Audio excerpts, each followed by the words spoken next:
Hello guys, good afternoon. Magluto na naman tayo ng snacks guys. Sa Arabic, tinatawag siyang gemat.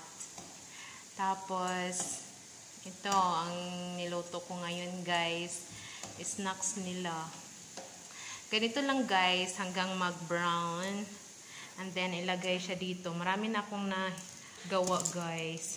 Tapos, gumawa rin ako ng syrup guys. Sugar lang siya, tapos tinutunaw ko sa mix with water. Nito lang siya guys. Ang bilis lang gawin. Mekas-mekas lang siya guys. Tapos nagluto na rin ako ng tea.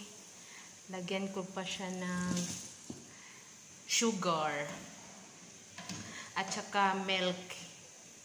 Wow, ang dami ko nang nagawa guys, see?